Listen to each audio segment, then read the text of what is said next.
오늘 큰 박수로 모시겠습니다.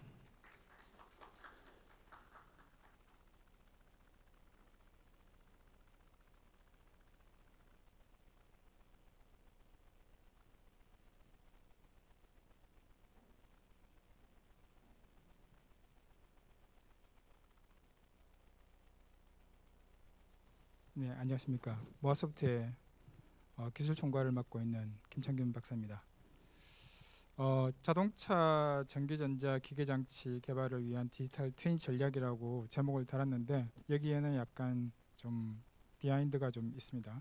마지막에 좀 말씀을 드리는 걸로 하고 실제 디지털 트윈하고는 조금 다릅니다. 여러분들이 실제로 생산하려고 하는 목적하고 이제 이름들이 조금씩 바뀌어가고 있는데 아시는 것처럼 현물이 존재를 하고 그다음에 현물과 똑같은 가상의 공간에 디지털 쌍둥이가 있어야 디지털 트윈이라고 주로 부릅니다만, 우리가 생산하려고 만들려고 하는 이런 제품류를 실제 만들지 않고 먼저 선행해서 가상 공간에다 만들어 놓고 그 기술을 최적화 기술을 활용해서 그걸 이제 디지털 트윈 전략으로 만들어가는 것을 보통 버추얼 디지털 트윈 또 하이브리드 디지털 트윈 이런 식으로 조금씩 바꿔서 부르고 있습니다. 근데 통칭해서 디지털 트윈이라고 하고 있습니다. 그걸 좀 미리 말씀을 드리고 시작하겠습니다.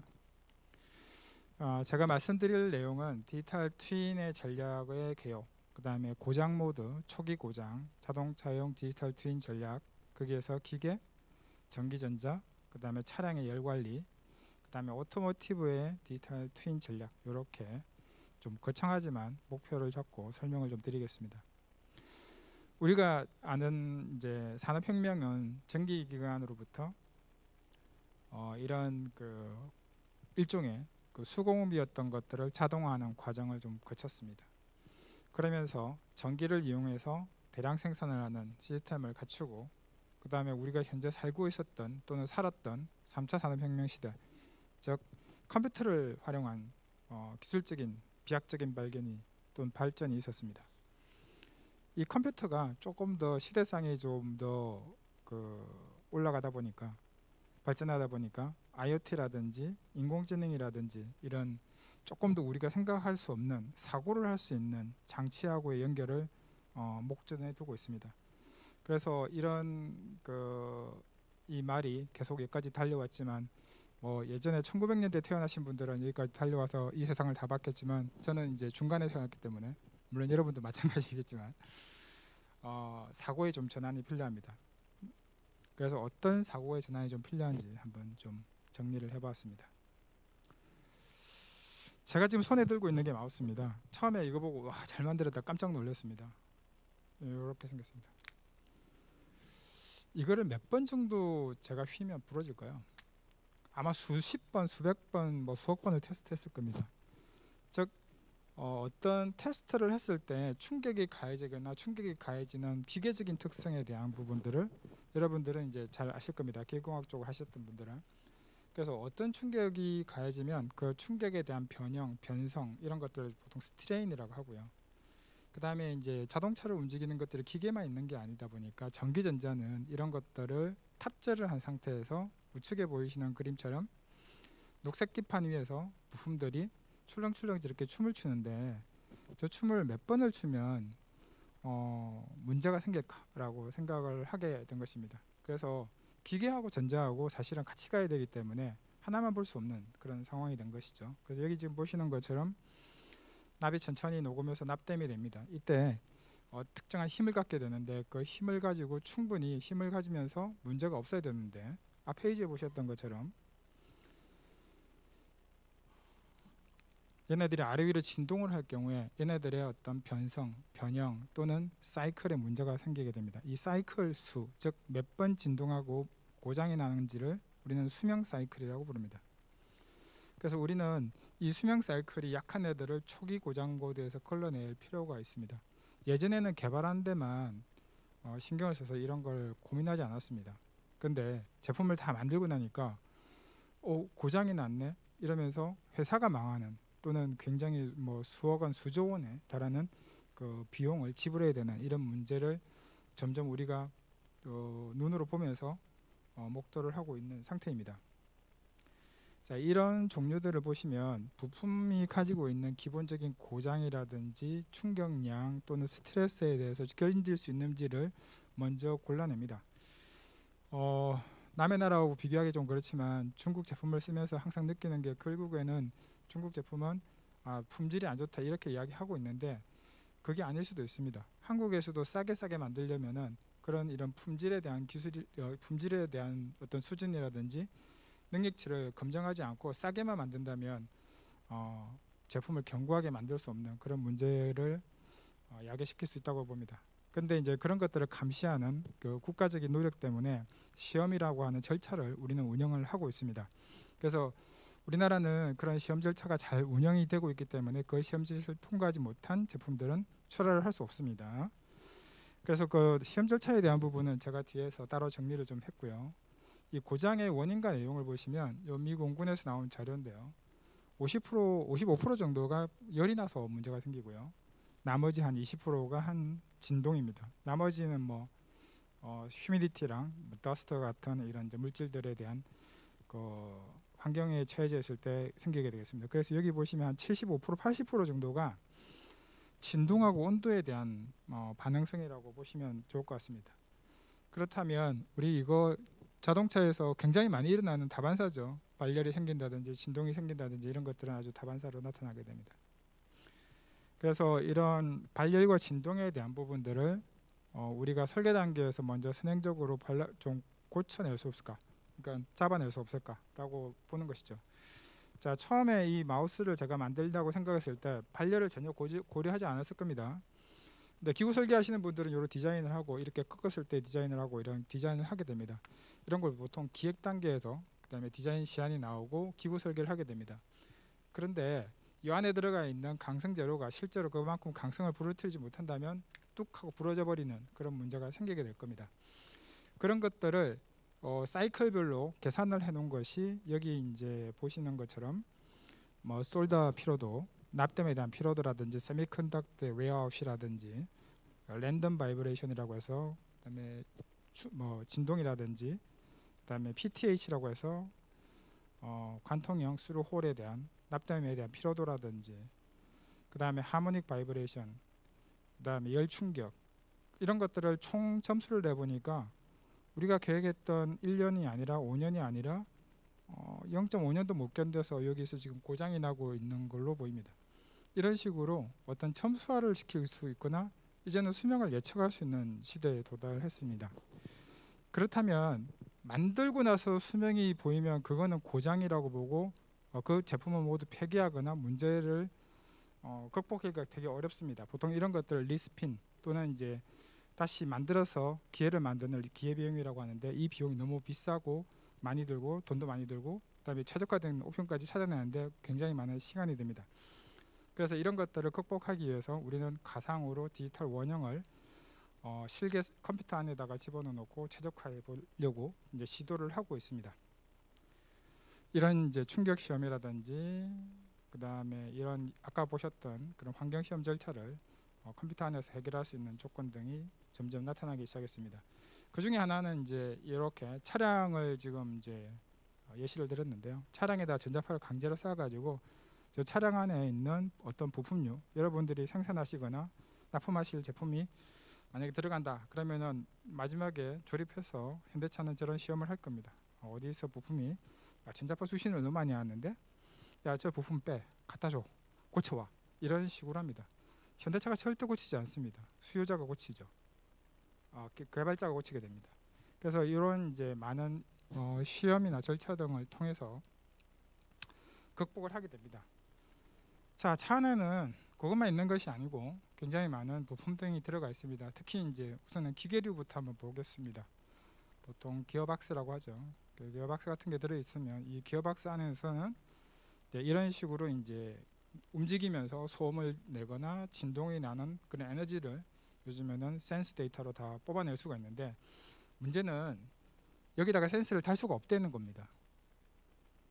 그래서 컴퓨터로 시뮬레이션 된 환경에서 캘리브레이션을 한 상태에서 그 정보가 충분히 맞다고 인정이 되고 그 정보만 가지고 이렇게 센스 데이터를 만들 수 있는 포인트에다가 프로브를 달아서 우리가 데이터로 쓰게 되는 것입니다.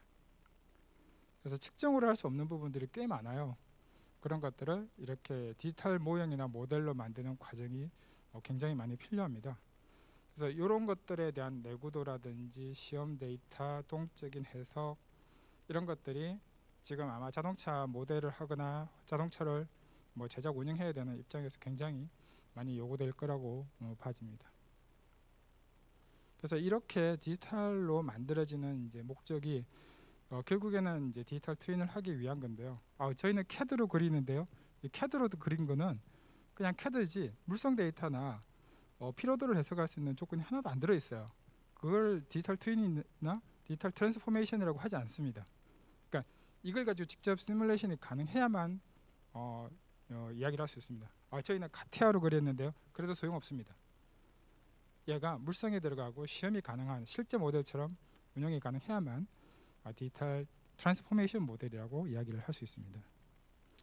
그래서 이런 이제 데이터들을 운영하시게 되면 데이터들을 가지고 아마 운용 데이터를 해보신 분들은 여기다가 이제 강제로 스트레스를 줘가지고 동작이 잘 되는지 이런 테스트를 하시는 것들을 아마 진행을 하실 겁니다. 자, 이번에는 전자 쪽을 좀 보죠. 자, 전기 자동차뿐만 아니라 요즘 나오는 차들은 센서가 어마어마하게 많습니다. 이 안에 있는 것들을 다 읽어드리기 어렵지만 대부분 앞에 보시는 레이더, 라이다 이런 것들 많이 들어보셨을 겁니다. 그래서 이런 굉장히 광범위한 센서들이 달려있기 때문에 이런 것들 하나하나를 모두 제작사에서 이런 이제 EMC 테스트를 마친 상태에서 납품을 하시게 되죠. 근데 이거를 EMC 테스트를 다 해서 완제품을 납품할 때까지 걸리는 노력이나 시간이 너무 많이 들죠. 그래서 이걸 전부 다 컴퓨터 시뮬레이션에서 무한 반복적으로 내가 차고 있을 때도 할 수 있는 이런 스케줄링을 할 수 있게 됩니다. 보통 이제 이런 차량 바디를 통째로 이렇게 해석하는 게 되게 어렵습니다만 우리가 컴퓨터가 비약적인 발전을 통해서 컴퓨터 시뮬레이션 할 수 있는 시간이 굉장히 빨리 또는 적극적으로 빨리 개선을 할 수 있는 그런 시대에 지금 살게 되었다 보니까 이게 가능해졌습니다. 이것도 마찬가지고요. 그래서 이런 거 하나를 갖다가 하려면 지금 CAD 데이터를 불러드립니다. CAD 데이터를 불러들여서 이대로 쓸 수가 없어요. 우리가 흔히 말해서 심플리파이라고 해서 쓸데없는 거 다 제거하고 그 안에 있는 나사선 다 제거해주고 여러 가지 메시들을 정리하는 시간만 해도 몇 날 며칠이 걸립니다. 그러니까 이런 것들에 대한 노력이 이거 하나를 이 그림 하나를 보기 위한 노력이 좀 많이 필요하거든요. 근데 이런 것들을 안 하고는 이제 버틸 수가 없는 이제 상황이 된 것입니다. 이건 자세한 내용은 설명을 오늘은 좀 차지하도록 하겠습니다. 그래서 컴퓨터 안으로 들어올 수 있는 전자파 또는 컴퓨터 바깥에서 전자파를 쐈을 때 누가 더 간섭을 많이 받는지 이런 것들을 굉장히 자연스럽게 요즘에는 해석을 할 수 있습니다. 특히 전기차 같은 경우에는 400V, 800V 같은 고전압 배터리를 사용하고 있습니다. 지금 보시는 그림처럼 어디를 통해서 얘가 아크 방전이 생겨가지고 아크 방전이 생겼는지 바로 확인을 할 수도 있습니다. 그러니까 이런 것들은 실험을 해보기에는 너무 위험하죠. 네, 그렇죠? 네, 그런 것들을 이해하고 접근을 해서 볼 수 있게 됩니다. 그래서 현대차에서는 ES 규격을 따르고 있는데 이런 시험들을 다 대부분 거쳐가거나 거쳐야 납품이 되실 거고요. 그 중에 하나가 GM317이라고 하는 규격이 있습니다. GM하고 거래하시는 회사들은 다 아실 만한 내용이고요. 그 중에 왼쪽에 보이시는 규격은 이런 이제 랜덤 바이브레이션을 해가지고 제품을 테스트한 다음에 합격을 받았는지 컴퓨터 시뮬레이션인 아까 이제 셜록이라고 있었습니다. 그 셜록이라는 제품으로 테스트를 해서 가져와라고 이렇게 정의를 하고 있습니다. 제가 말씀드리는 셜록이라는 제품은 엔시스라고 하는 회사의 디자인 오버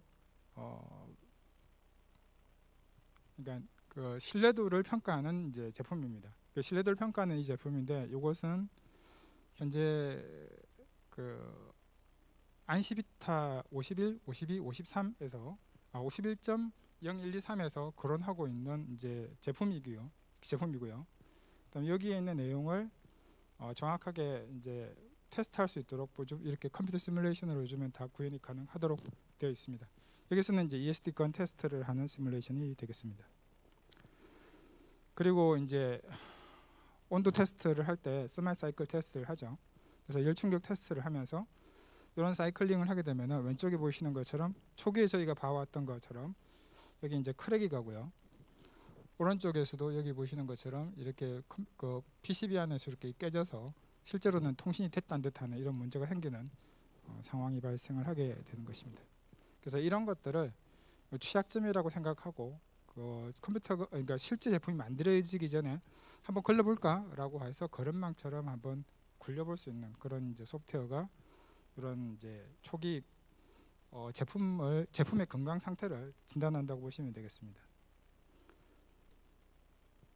그래서 결론이 뭐냐? 누구 때문에 가장 피로도가 높았냐?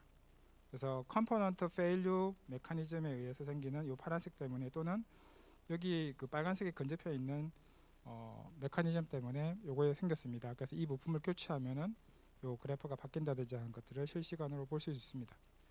자, 디지털 트윈에서 목적하는 건 뭐냐면 내가 얻고자 하는 목적이지 절대로 디지털 트윈 자체가 목적이 아닙니다. 내 제품을 잘 만드는 게 목적이고 그걸 내가 알아볼 수 있게 하는 겁니다. 그래서 디지털 트윈은 시각화하고 그 다음에 최적화 이 두 가지를 목적으로 하고 있습니다. 그래서 설계를 반복하는 과정에서 사전 검증을 하는 것들을 좀 더 포인트를 많이 두고 있고요. 그 다음에 우리가 만들려고 하는 전기차들은 이런 좀 복잡한 이런 시스템들을 가지고 있다 보니까 이 시스템을 좀 더 좀 편리하게 볼 수 있는 방법은 없을까라는 이제 고민을 많이 하게 됩니다. 물론 쉽지는 않지만 이런 것들을 하나하나 모델해서 만드는 과정이 디지털 트윈의 어떤 전략이고요. 그 중에 이제 이런 열이라든지 이런 것들이 생겼을 때 열에 대한 그 변형률 이런 것들을 직접 계산해 가지고 다른 제품이 쓸 수 있도록 이렇게 협력을 해주는 이런 제품군들이 이미 나와 있습니다.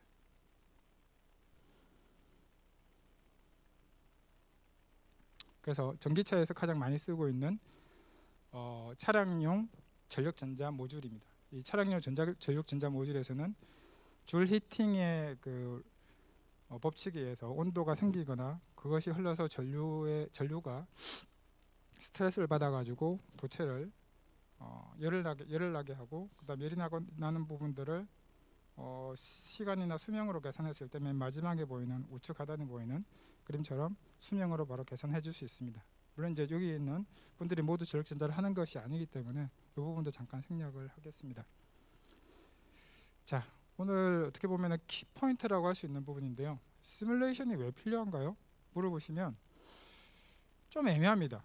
그래서 우리는 rules of thumb이라고 해서 뭐 한국말로 번역하시면 뭐 경험 법칙이라고 할 수 있는데 이 사람 잘하더라. 그럼 누가 잘하는 건지 자기가 볼 때 잘한다 이겁니다. 근데 잘한다를 좀 점수로 좀 표현할 수 없을까라고 시험을 만듭니다. 그 시험 점수로 만들 수 있는 것들을 우리는 이제 수식화한다고 하는데 approximation 두 번째 있는 이 부분이 되겠습니다. 그런데 이걸 갖다가 대량으로 전국에 있는 사람들이 학생들이 100만 명이 다 한꺼번에 모의고사를 치려면 한꺼번에 채점을 하고 등차를 다 내야 되지 않습니까? 반에 한두 명이 하면 60명이 되더라도 선생님이 밤을 꼴딱 새서라도 점수를 채점을 하고 할 텐데 그럴 수는 없는 거거든요. 그래서 이런 것들을 대규모 데이터, 빅데이터라고 부릅니다. 그래서 이 뉴메리컬 도구, 툴이라고 부르죠. 뉴메리컬 도구를 이용해서 실제 해석을 하는 것들을 사실은 디지털 트윈의 어떤 프로세스라고 보시면 되겠습니다. 그래서 제가 세운 디지털 트윈 전략을 막 스케치로 해서 만든 겁니다. 그러니까 실제 제 것이고 제 그림입니다. 그림이 좀 예쁘지는 않지만 이렇게 대충 그리지만 이걸 갖다가 나중에 우리가 모델로 실제 구현해 가지고 어떻게 할 것인가는 결국에는 현재 나와 있는 이런 뉴메리컬 도구하고 연결을 시켜서 기 데이터를 처리시키는 것이 디지털 트윈 전략의 최적화 목적입니다. 최적화 목적. 자, 그 다음에는 가시화 목적을 잠깐 보겠습니다. 이렇게 최적화 목적을 만들기 위한 프로세스들이고요. 자세한 설명은 생략하겠습니다. 그래서 이 최적화 목적에서 포커스는 어떤 거냐면 내가 그러면은 납품을 할 수 있는 수준이야? 라는 것들을 빨리 볼 수 있게 해주는 겁니다. 자, 여기 보시는 것처럼 녹색 선이 있습니다. 저 녹색 선은 자동차 제품을 아마 납품을 해보신 분, 전장 제품을 납품을 해보신 분들은 시스퍼 25 클래스 5 또는 클래스 1 이런 걸 들어보셨을 텐데요. 저 선을 위로 넘어가면 페일이 나서 다시 만들어 오세요 합니다. 자, 그러면 이 녹색 선을 넘은지 안 넘은지를 바로 이렇게 체크할 수 있습니다. 그래서 필터를 집어넣어서 이렇게 해보니까 녹색 선을 넘지 않았고요. 그 다음에 쉴드를 해보니까 여기 빨간색까지 내려왔네요. 이런 게 뭐냐면 시각화라고 볼 수 있습니다. 그래서 즉각적으로 내가 만든 제품이 시뮬레이션된 제품이 최적화되고 최적화된 결과물을 이렇게 바로 시각화할 수 있는 이런 프로세스들을 디지털 트윈, 즉 버추얼 디지털 트윈에서 추구하는 바입니다. 그래서 이런 것들을 전체 모델에서는 이렇게 표현을 하죠. 버추얼 디지털 트윈은 리스크 분석이라고 해서 내가 어떤 시험을 통과해야 되느냐, 이걸 하기 위해서 어떤 숙제를 해야 되는지를 정리하는 과정입니다. 그래서 이 과정이 한 70-80% 정도 됩니다. 굉장히 어렵습니다. 하지만 회사에서 담당자한테 시키면 어느 정도는 그래도 해옵니다. 뭐가 필요한지 정리를 하게 되죠. 그 다음에 제품을 만들게 된다면 수명을 예측하고 그 다음에 최적화를 하는 과정이 필요할 거고요. 그런 것들은 이제 디지털 공정 프로세스에서 충분히 잘 반영되고 있는지, 그 다음에 앞으로 건전성 관리를 하기 위해서 어떻게 뭐가 필요한지 이런 것들을 정리하는 5가지 항목이 디지털 트윈의 프로세스들입니다. 그 중에 좀 강조하고 싶은 부분은 왼쪽에 보시면 리스크 관리의 부분이 있는데요. 아마 공장에서 또는 설계를 해보신 분들은 아실 겁니다. 기계만 설계하신 분들은 이것만 보이고요. PCB만 설계하신 분들은 이 안에 있는 PCB만 보입니다. 이 두 개가 서로 같이 보이지 않아요. 그래서 무슨 문제가 있냐면 설계만 하고 공장에서 어떻게 제조가 되는지, 그 다음에 조립이 되는지 이런 것들에 대해서 관심이 별로 없어요. 있다고 하시면 굉장히 잘 하시는 거예요. 그 다음에 여기 보시면 설계 공정 관리, 해석 공정 관리, PCB 재료, 그 다음에 운용 온도 관리, 제조 불량 관리, 조립 불량 관리, 검증 절차 관리 이런 것들을 회사에서 다 하고 있는지 한번 체크해 보시면 우리 회사의 리스크를 바로 판단할 수 있습니다. 하나라도 없다 그러면 리스크가 있는 겁니다.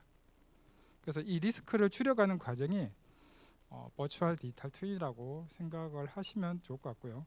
그런 것들에 대한 도구 모음을 쭉 이렇게 설명을 드렸지만 실제로 도구를 쓰지 않고 이 광대한 그 프로세서를 모두 만족할 수 있는 방법이 없기 때문에 제가 도구하고 연결시켜서 설명을 좀 드렸습니다. 이상 그 오토모티브에 관련된 버추얼 디지털 트윈 전략에 대해서 소개를 해드렸습니다. 감사합니다. 네, 고맙습니다. 디지털 트윈에 대한 김창균 박사님의 설명을 잘 들었습니다. 다시 한번 큰 박수 부탁드리겠습니다.